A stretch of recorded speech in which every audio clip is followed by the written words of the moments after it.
Welcome to the headquarters of Boltec in the Dutch city of Maden. This is the second episode of Champions League of Bowling.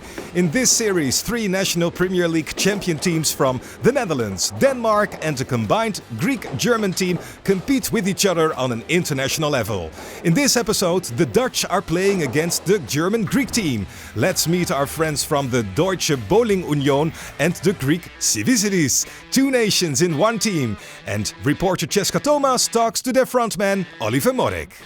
Hi Oliver, so you're going to bowl your first match against Ordonnans. Can you tell me what your keys to success will be for winning this match? I think it's important to stay together as a team and work together, take the information from the first player to the next player, how the lane changed. Because it's very short, as you say, it's a short format and expecting that they're going tough to beat. And the German-Greek team are playing against the Dutch Ordonnans team. Last week they lost their match against the Danes. Cesca Thomas talks to Taco Verhoef. Ready for the next match? Definitely ready. We hope to give a good match against the international team of Germany. And we have a slight change of plans where the last player will be Johnny Spil now instead of Jorik. We will think that will be a more solid last frame. So that's a little change we're going to make, and for the rest we're going to be keep on striking, and let's hope we can make a perfect one or something like that. And we're on the lanes to see this beautiful competition between the Greek-German team DBU Sivissidis and the Dutch team Ordonnans. Welcome Elke Gorter, member of the Dutch Bowling Federation, member of the board of the Dutch Bowling Federation. Could you tell us something more about our Greek-German team? Thank you, Peter. It's a combination between a couple of Greek players and a couple of German players. Kind of an all-star team. And we see George Stefanidis here, and he starts with a strike. And we will get into the other players later on as we see them bowl. Here's Jeroen. We saw him in the first episode. And we still use the same format, so it's a 5-frame format with the current frame scoring system, which means a strike is 30 pins or 30 points. And if you had 9 spare, it will be 19, 8 spare will be 18 points. It's a very exciting format. So we see one of the only female competitor, Claudia from Germany. And she starts with a strike. The 5 pin goes to the right, but it's a strike. Both teams are doing pretty well. Yeah, both teams start off with strikes. Claudia has been a member of the German youth team, and she won a couple of medals at the European Youth Championships. Here's Taco. From the Dutch Ordonnans team in first episode, we saw the Dutch losing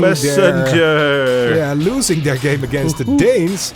But here, against the German-Greek combination, they're doing pretty well. Oh, Taco leaves a 7-pin, but the head pin comes back rolling across the deck. He knew he was a little bit lucky there. You saw it in his eyes. Doesn't matter, because in this kind of competition that can mean the difference between winning and losing. Absolutely. It was the other Greek player leaves the 7-pin.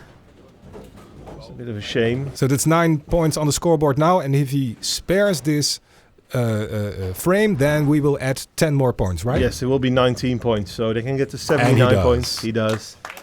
So strike means 30 points, 9 spare means 19 points. 79 for the German-Greek combination, and this is Kenneth Ramos. Kenneth Ramos, the young Dutch star. High flush strike. So Ordonnans off to the races again. Start with 3 strikes and putting some pressure on the German-Greek combination here. It seems that the Dutch have a lot more confidence. They seem more confident in the way they play. Yeah, well, it's always easy if you get an early head start, and you see Pascal Winterheimer. It's one of the players who plays the German Bundesliga, one of the best players over there, and I play against him every month in the Bundesliga, and he's a really tough competitor. That's nice. And he gets a strike here. So we see a change here. Jorik, who was the number 5 player in the first match, moved up to number 4 now. So Johnny's going to be the number 5 player, and Jorik gets a strike. Jorik had a bit of a couple of struggles to get some wins in the last match, which was a shame, but Tricanta won. We see the career highlights of Oliver Morek. Oli Morek, 4-time medalist at Europeans, 30 perfect games. World Cup. Yeah, really good player, and plays German Bundesliga together with Pascal Winterheimer, and is one of the best bowlers. 139 for our German-Greek friends, which means that the Dutch, they need to score at least... If they get 9 spare, there will be a tie. 9 spare, there will be a tie. If Johnny strikes, it will be a perfect game and a win. And the win, there he goes, Johnny Spill. Oh, that's a great start for the Dutch. You hear the teammates cheering him on. Perfect game for the Dutch with 150 points, and after the first game, the Dutch are in the lead, 1-0. As we said before, we're playing a best-of-5 format, which means that the first nation who wins 3 games is the winner of the episode. Jeroen van der Heijden, some career highlights of him? I see 13 medals at Dutch Youth Championships. That's a lot. I know he has 9 perfect games, and he's been a fundamental player in the Ordonnans team for the last couple of years. He's from Spijkenis, where his dad actually owns a bowling alley. Really? Really. So... Got, he literally grew up with the bowling ball in his hands. He grew up in the bowling alley, yeah. So. And therefore one of the best players for the Dutch. It's George won a medal at the European Men's Championship in 2015. And he's a player I've met a couple times at tournaments in Cyprus and Malta. Really good player. And a nice guy as well. So how come that you're not a part of the Dutch team, Elko? Because I don't play for Ordonnans. Okay. So it's Taco, the lefty. You see, strikes Taco. That's 7 strikes in a row for the Dutch team in the second episode of Champions League of Bowling. The Dutch they have are a good start. The win. But as we've seen before, it can change really quickly. One bad shot can change a game. When you lose a pin, you can just lose the game, right? Really, it's really close. So, Claudia Savicki. Ooh. Charming lady. Just a little bit light hit and leaves the 7 pin, which she needs to pick up to get 19 points for her team and keep them in the match.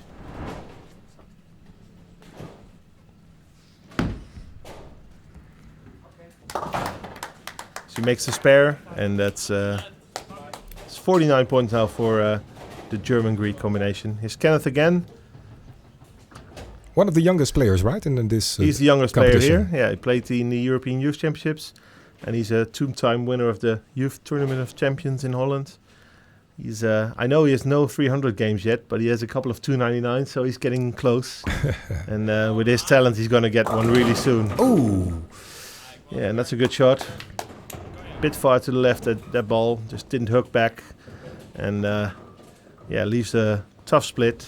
The 2-7, tough to spare. Is it tough? Yeah. Yeah, he needs to get the ball to the right of the 2-pin, and gutter ball. Yeah, that's first. Well, no points for Kenneth anymore. 68. So you see, 68. That means they leave a couple of pins out there, and. Chances for Vasilis, who's got a second place in the European doubles with George, and they get 8, so 8, and if he spares, they will be 1 point behind Ordonnans. So even with a little mistake from Kenneth, they're still in the lead, even if they make a spare now. The DBU Sivissidis team, Sivissidis. Difficult name. It sounds like a Greek dish. Yeah, it's they've been doing bowling alleys and billiards for a long time from Greece with their team, and they got a big team of players coming over to tournaments in Europe or everywhere. And we see the career highlights from this young player as well, Jorik van Deutenkom. Jorik, yeah, as mentioned in the last episode, European Youth Champion in 2015, and he gets a strike here. Jorik has 8 perfect games in his career. At such a young age. And that's really good, right? He's only like 20, so I think he's going to get a lot more.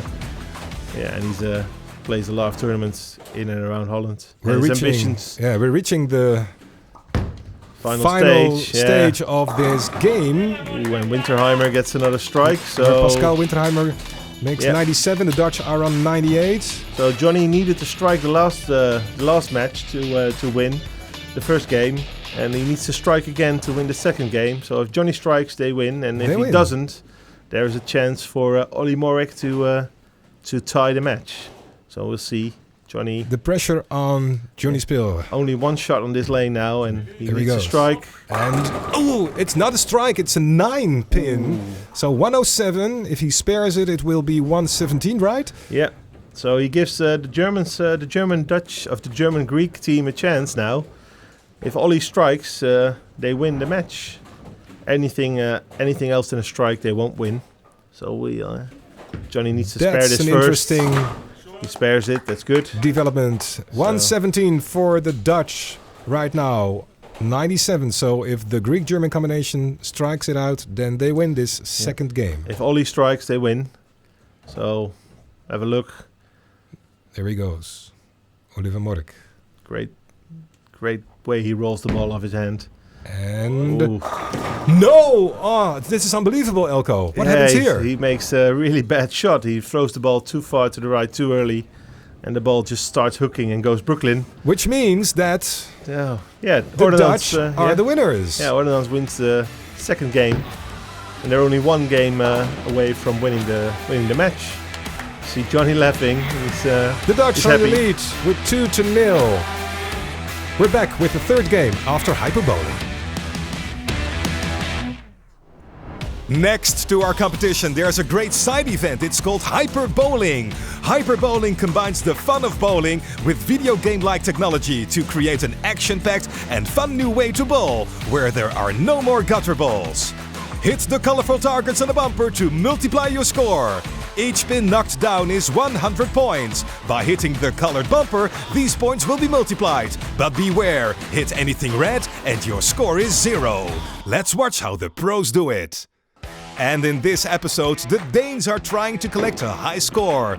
First player is Tim Stampe. He hits a non-colored bumper, so no multiplier for him. There's only one ball to play, so just one chance to make a good score. Each pin is worth 100 points, so that's 300 points to start with for the Danes. Next player is Anders Lausdahl. And you can see the change of colors on the bumpers, which makes it so exciting. But no multiplier for him as well. 3 pins makes another 300 points, so that's 600 in total so far for the Danes.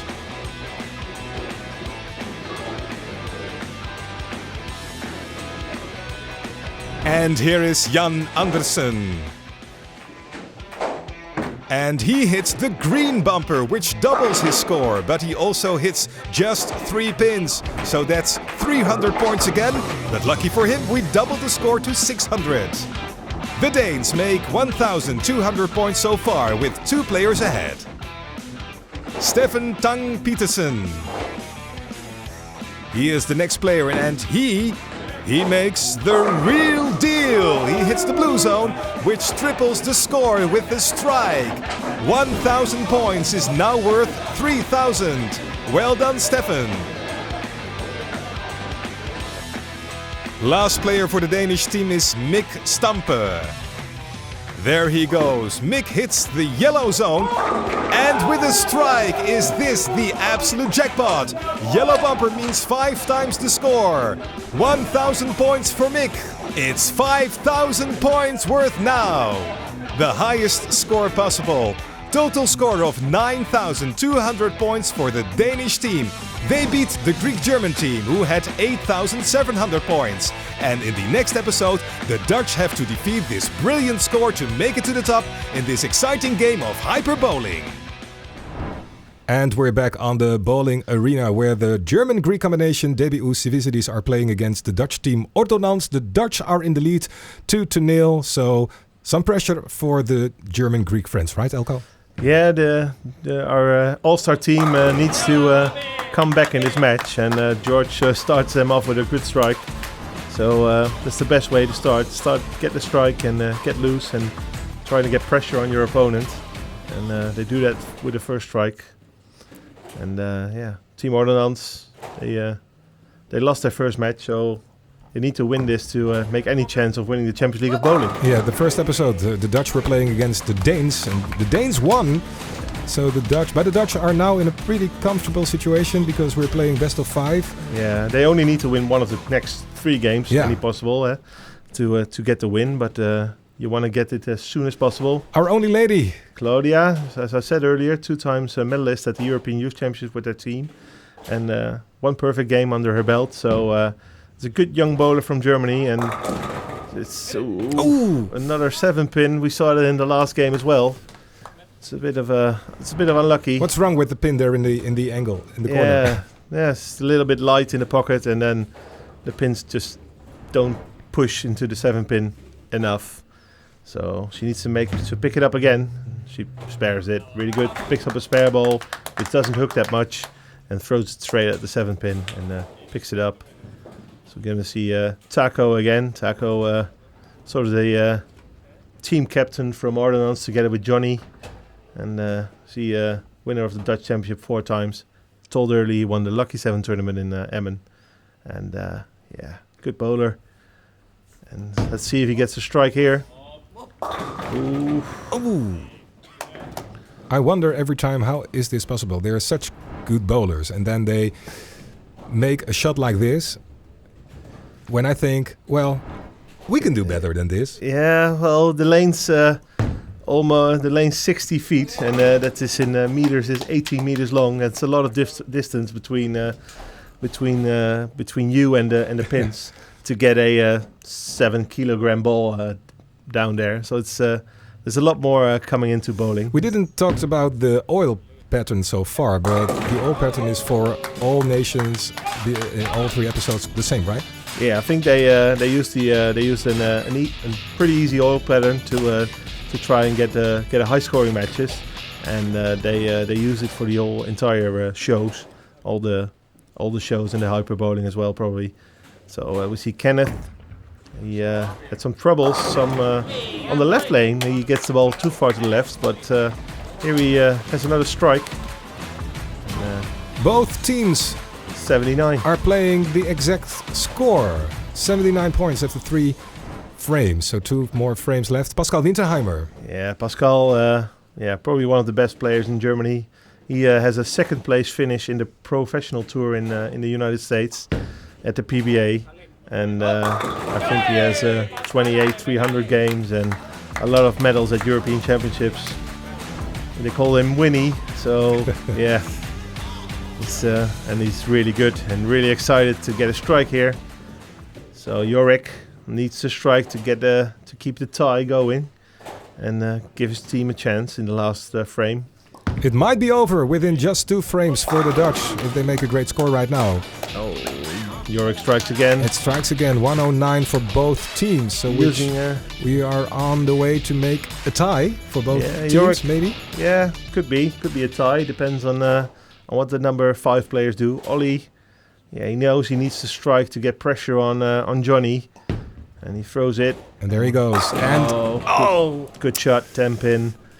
Yeah, he knows it. He knows it had a chance to put pressure on the Dutch. And the 10-pin stands, and he now needs to spare and hope Johnny doesn't strike. If Johnny gets a 9, they can tie. If he gets less, they lose. And if Johnny gets a strike, they win. So this is it. We see them. Pretty easy. Yeah, pretty easy 128 for the German-Greek combination. So it's up to the Dutch. They are able to win this match against the German-Greek combination. Johnny needed to show up in the first 2 games. Both times he needed to strike to win. This is game 3 in a row. He needs to strike, and if he gets it, he's made a perfect 5th player appearance here in this match. There he goes. What happens next? Are we up for the 4th and 5th game, or is this the end for the Greek-German combination? Ooh, Congratulations to the Dutch team Ordonnans with a fantastic strike, and they score 139, and they are the winners of this 2nd episode with 3-0. Gefeliciteerd, as we say. Hi, George. I'm sorry. Unfortunately, you guys lost against Ordonnans, but can you tell me a little bit how you experienced your match? It was a nice experience. The match was very quickly. We had only a few shots, but we bowled okay. We were a bit unlucky. We had only some 9s. That's a game. We like it. It was cool. And do you think you would like to bowl more events like this one? Of course, because this kind of events helps to promote our sport mostly to the people that the first coming in the bowling center. They don't know the sport, the bowling sport. So this kind of events help us a lot to promote our sport. You're going to bowl Trekanten. They had a very strong start this morning. How do you think you're going to beat them? We're gonna beat him. That's it. Only strikes. That's it. Congratulations with your win. You guys started out perfectly with a perfect game. Can you tell me a little bit more about how you're feeling right now? Well, pretty good. The first one we actually lost from Denmark, but I think with this game we actually showed that we're really good too, and we can handle them too. Okay, so you're also the first player to bowl in the team. Can you tell me a little bit about your secret, how you keep the atmosphere within the team so much fun? We'll always start out with a strike, of course, and then you give the rest of the team some hope. So this is the first time you're bowling with Ordonnans. Can you tell me a little bit about how you're experiencing this? Well, they're a great team, and it's great fun bowling with them. They're super funny and stuff, and I hope that I'll get to play with them again. Do you think that you guys will win? Yes. The next episode will be the final of Champions League of Bowling. Then the Danes will meet the Greek-German team, and the Dutch, they need to set a high score in their Hyperbowling match. See you then!